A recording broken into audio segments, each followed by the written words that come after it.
바삭바삭한 크래커스북.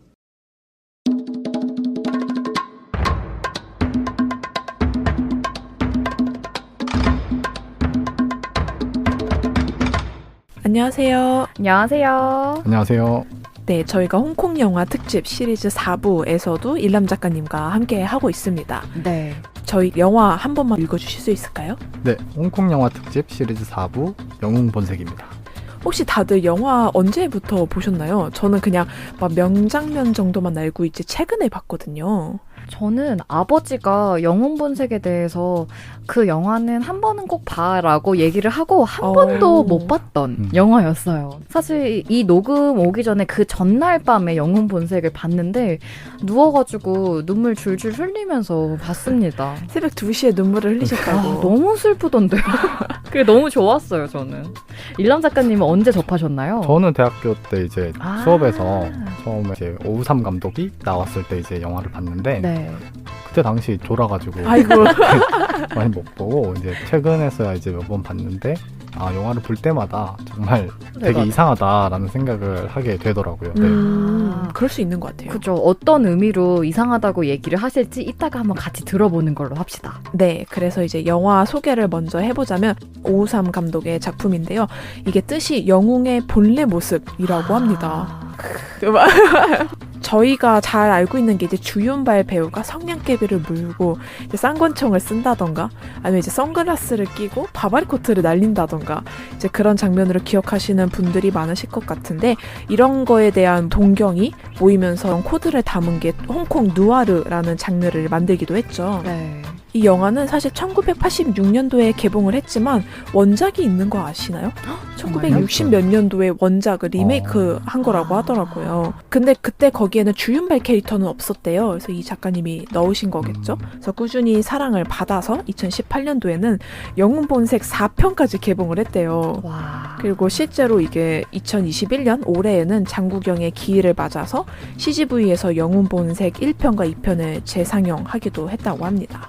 너무 좋네요. 네, 그러니까 인기가 꾸준히 많다는 얘기이겠죠. 그 80년대에 이제 이 영화를 보셨던 분들이 사실은 지금 이제 어떤 문화 콘텐츠를 만드시거나 아니면 어떤 예능 같은 데서 이 영화의 레퍼런스를 굉장히 많이 쓰셨잖아요. 그렇죠. 근데 저희 같은 경우에는 이 영화보다 이 영화의 레퍼런스들을 먼저 보고 자란 세대잖아요. 맞아요. 네. 그러다 보니까 이 영화에서 등장하는 어떤 배경음악이라든지 예를 들어서 주윤발 배우가 차를 닦고 있는데 악역으로 등장하는 배우가 아성. 맞아. 아성이 먼저 등장하는 장면에 막 화들짝 놀라는 어떤 음악 같은 게 막 깔리면서 맞아. 맞아요. 네. 네. 그 영화가 사실은 거의 최초로 그런 효과를 만들어낸 것임에도 불구하고 사실 우리가 그 레퍼런스에 되게 익숙해져 있었다라는 맞아요, 느낌을 맞아요. 받았던 것 같아요. 아니 근데 방금 얘기해주신 것처럼 액션보다 더 큰 타격 소리라든지 그렇죠. 되게 과장된 놀라는 제스처 같은 거나 이게 뒤로 흠뻑 자빠지는 맞아요. 그런 모습들을 보면서 너무 사랑스럽다. 저는 그 생각이 많이 들었거든요. 저는 그런 생각이 들었어요. 엄청 감정을 폭발시키고 와 진짜 대박이다 뭐 이랬는데 러닝타임 40분. 맞아. 그랬나요? 네. 되게 러닝타임- 짧았어요. 네, 맞아요. 이런 영화더라고요 정말. 그래서 뭔가 흠뻑 몰입해서 봤는데 시간은 이거밖에 안 30분밖에 안 흘러있는. 돼요. 근데 저희가 너무 흥분해서 지금 아직 주인공 소개를 못 아, 했거든요. 그러네요. 그러니까 들으시는 분들이 그래서 도대체 무슨 영화인데 이런 궁금증을 가지실까봐 이제 주인공 소개를 해보자면 마크라는 이름의 주윤발 배우님이 맡은 역할이 있고요. 정룡 배우가 맡은 송자호 그리고 그의 동생인 송자걸 역의 장국영 배우가 있는데요. 정룡이라는 배우가 맡은 송자호는 사실 암흑가의 큰형님이죠. 저희가 흔히 이제 따거라고 하는 큰형님인데 근데 이제 그 옆에 있는 마크는 바로 의리에 죽고 의리에 사는 캐릭터다 보니까 사실 주인공이 아니에요. 주윤발 배우가. 맞아요. 그럼에도 저희가 기억하는 건 이제 주윤발 배우뿐이죠. 그렇게 오른팔과 큰 형님으로 살고 있는데 동생인 송자걸이 경찰이 되고 싶어 한다는 걸 어느 날 알고 나서 그러면 깡패 생활을 청산을 해야겠다. 그래서 이제 마지막 거래를 위해서 대만으로 떠난 사이에 그분과 이제 반대 세력인 사람이 아버지를 죽이러 찾아오잖아요. 그런 사건 때문에 동생과 사이가 안 좋아지면서 이제 조직의 배신과 갈등이 얽히고 설킨 영화가 영웅 본색이라고 할 수 있는데요. 저희가 2편에서 소개드렸던 중경산림에 나왔던 몽중인이라는 주인공분인 왕페이분이 부른 것처럼 사실 여기에 나오는 당년정이라는 노래도 장국영 배우가 부른 거였더라고요. 심지어 너무 잘 부르셨죠. 엄청 유명한. 맞아요. 그 나나나 아. 나나나 그 노래를 부르셨다고 해서 저 되게 맞아요. 놀랐었거든요. 뭔가 영화 속에서 이 당년정이라는 음악이 굉장히 다양하게 편곡이 되잖아요. 네, 뭐 네. 첼로가 부각이 되었다거나 아니면 클래식이 풍부하게 깔려있는 모습들을 보면서 저는 너무 좋더라고요. 맞아요. 그리고 혹시 영화 보시면서 헷갈리실 수 있었던 부분이 아라는 단어가 되게 많아요. 막 아성, 아걸. 네네. 그리고 사실 마크도 소마라고 불러요. 맞아, 네, 맞아요. 근데 도대체 이게 뭔가 하고 이제 제가 찾아봤더니 그래서 다들 막 얘네 다 형제 사이인가 삼촌인가 막 그렇게 헷갈리셨던 분들도 많다고 하던데 아가 사실 이름 앞에 붙는 호격이나 애칭이라고 해요. 그러다 보니까 이제 아성, 아호가 되는 건데 아까 말씀드렸던 소마 같은 경우는 앞에 있는 소가 작을 소자예요. 네네. 그러니까 나보다 아랫사람인 사람한테 애칭으로 붙이는 단어인 거죠. 그래서 마크의 마와 그걸 붙여서 이제 소마라고 친구들 혹은 친한 사람들끼리 부르는 그런 호칭이라고 합니다. 네.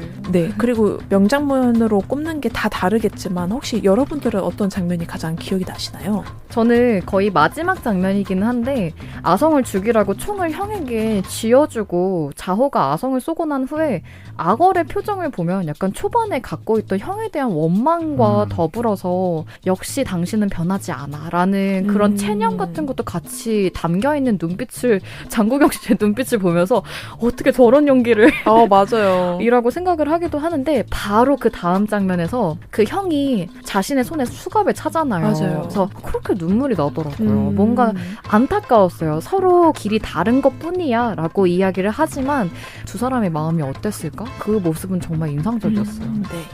저는 이제 처음에 이제 형제가 등장했을 때 꼼짝마라고 하면서 이제 수색하는 장면이 있어요. 경찰 되기 네. 전에 동생이. 그렇죠. 이제 근데 3년 뒤에 똑같이 이제 그거를 수색하는 맞아요. 장면으로 처음에 재회를 하는데 네. 이제 그 두 행위에서 나타나는 어떤 감정의 차이 같은 것들. 아걸이 완전히 얼굴이 되게 굳어 있잖아요. 맞아요. 영화의 네. 후반부부터는. 그래서 그런 차이들이 되게 좀 인상에 남았던 것 같아요.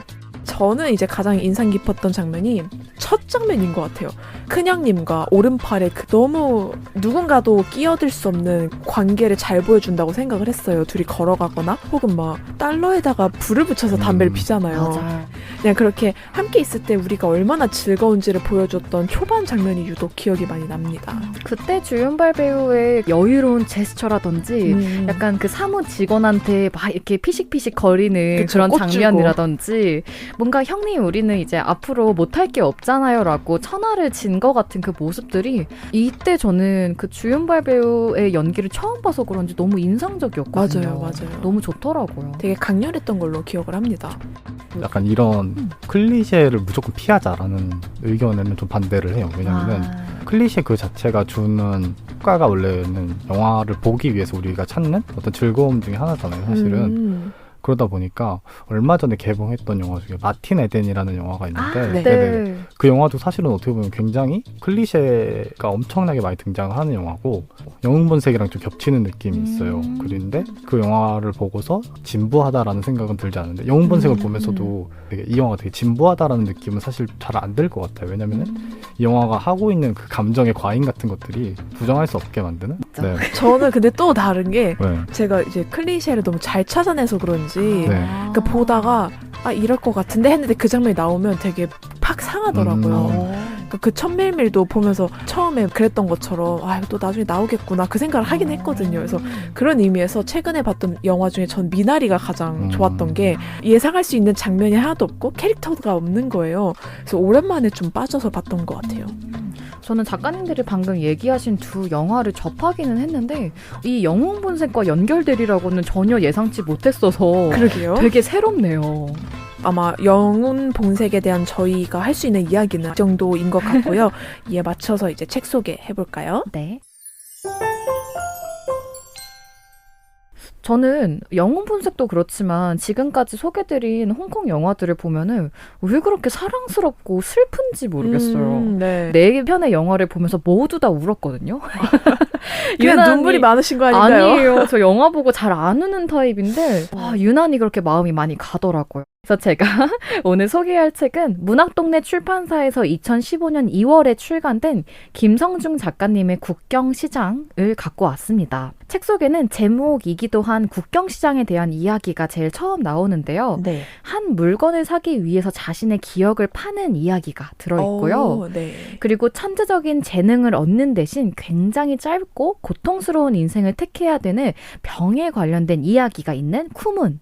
그리고 그 외에도 에바와 아그네스, 나무 힘줄 피아노, 한 방울의 죄 등 8편의 작품이 수록이 되어 있는 소설집입니다. 네네. 첫 번째 국경시장 작품의 경우에는 물건을 사기 위해서는 기억을 팔아서 환전한 물고기 비늘이 돈으로 통용이 되는 시장이에요. 네. 그래서 물건을 사기 위해서는 자신의 기억을 팔아야 된다는 게 굉장히 잔인하게 전 좀 느껴지기도 했거든요. 네. 그래서 우리가 살아가는 모습을 보면 좋은 기억이든 나쁜 기억이든 모두 안고 살아가잖아요. 그 기억들로부터 미래도 많이 만들어지고 그리고 앞으로 실수하지 않을 이야기들도 많이 만들어진다고 생각을 하기 때문에 기억이 사라진 삶을 살아간다는 건 어떨까라는 생각을 하면서 이 영웅 본색이 바로 떠오르기도 하더라고요. 네네.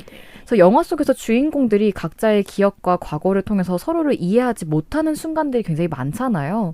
그리고 동생 아걸은 형이 새로운 삶을 산다는 거를 믿지를 못해요. 그때부터도 계속 이야기를 하는 걸 보면서 만약에 동생이 그 기억을 잊고 새로이 형을 봐줬다면 또 어떻게 전개가 되었을까? 그런 마음으로 이 책을 갖고 오게 되었습니다. 뭔가 들려주신 주인공 소개만으로 너무 흥미로운 거예요. 그러니까 뭔가 기억을 판다던가 아니면 그게 뭐 비닐로 지폐를 쓴다던가. 맞아요. 15세 이하의 아이들이 잡은 물고기 비닐만 돈으로 쓸 수 있어요. 그것도 특이하네요. 되게 특이하죠.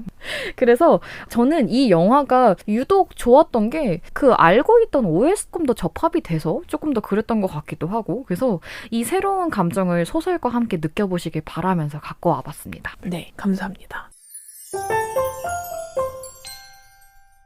저는 책을 제가 얼마 전 전주영화제에 갔다 왔는데 네네. 네네. 전주영화제에서 에이커북스토어에 갔다 왔는데 거기에 이 지연 작가님의 스키터를 봤어요. 거기서. 네. 감동.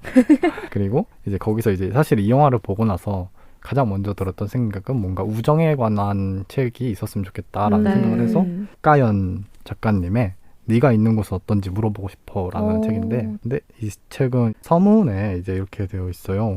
직접 안부를 물어볼 수 있는 사람에게는 네가 있는 곳은 어때라고 말하겠지만 그럴 수 없는 사람에게는 네가 있는 곳은 어떤지 물어보고 싶은 마음 정도만 품을 것이다.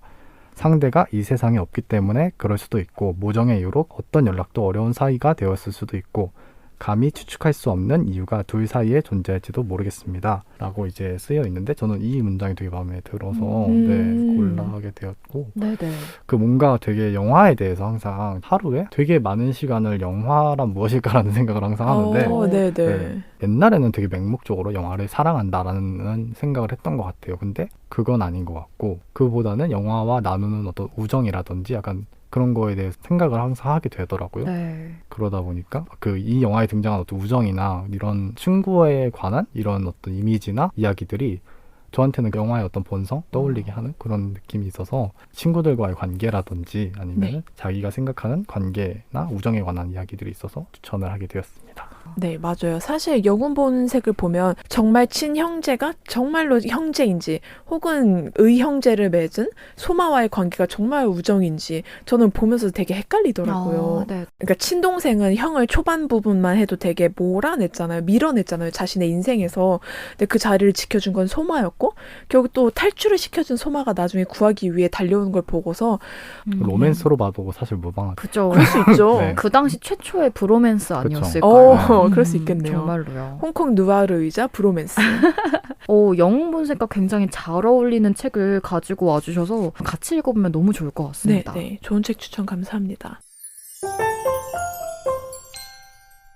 네, 제가 가져온 책은 나의 상처는 돌, 너의 상처는 꽃이라는 류시와 시님의 시집입니다. 하얀 표지에 새까만 선으로 이제 손을 맞잡은 그런 일러스트가 들어가 있는데요. 이 책은 작가님이 첫 번째 시집을 내신 이후로 15년 만에 낸 두 번째 시집이라고 해요. 네. 그러니까 제가 지금까지 소개시켜드렸던 거는 이제 엮은 책이었죠. 외국의 시를 이제 번역해서 엮은 책이었는데 그래서 읽는 저도 되게 뜻깊게 읽게 되었고요. 이게 350여 편 중에서 56편을 뽑은 거라고 해요. 근데 그 중에서 또 한 편을 제외하고 나서는 다들 미발표작이다 보니까 아마 공들이신 시간이 보여서 읽으면서도 되게 집중을 많이 했었던 것 같고요. 네네. 제가 유독 좋았던 한 편만, 정말 골라서 한 편만 읽어드리자면 네. 조금 짧습니다. 79페이지에 나오는 살아있는 것 아프다 라는 제목이고요. 한번 읽어볼게요. 밤 고양이가 나를 깨웠다. 가을 장맛빛 속에 귀뚜라미가 운다. 살아있는 것 다 아프다.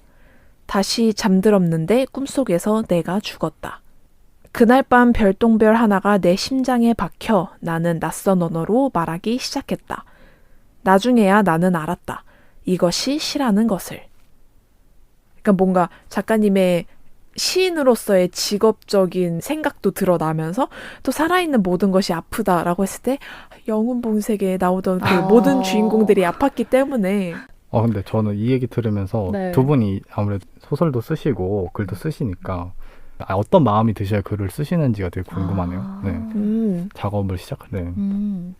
저는 밖으로 꺼내지 않으면 못 참겠을 때 사실 글로 꺼내는 편이긴 해요. 그래서 중간중간 메모를 굉장히 많이 하는 편인데 그쵸. 그것들이 모아지다 보면은 더 큰 감정을 이뤄내더라고요. 그래서 그럴 때 글을 처음 시작하고 써내려가는 것 같아요. 저는 에세이는 약간 이거 나중 되면 까먹겠다 이런 걸 써두는 편이고 소설은 이거 재밌겠다.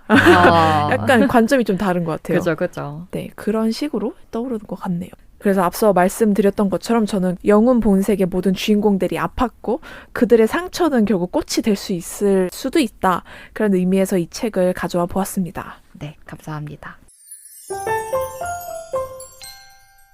저희가 이제 시리즈의 마무리를 해야 되는 시간이 왔죠. 다음 영화는 또 어떻게 구성을 해서 우리 일남 작가님을 묘시게 될지 많은 분들이 이게- 기대해 주시면 될 것 같고요. 네. 글지마 작가님 고개를 절레절레 네, 하시네요. 질색을 하셔가지고 네. 뭔가 네. 내상이 좀 치료가 되시면 네, 네. 그러도록 하겠습니다. 감사해요. 일남 작가님 정말 저희 2주 동안 함께 해주셔서 네. 너무너무 감사드리고요. 영웅본색으로 저희가 같이 홍콩 영화를 마무리를 하게 되는데 다음 주에는 또 새로운 개인편으로 찾아뵙도록 하겠습니다. 네, 감사합니다. 감사합니다.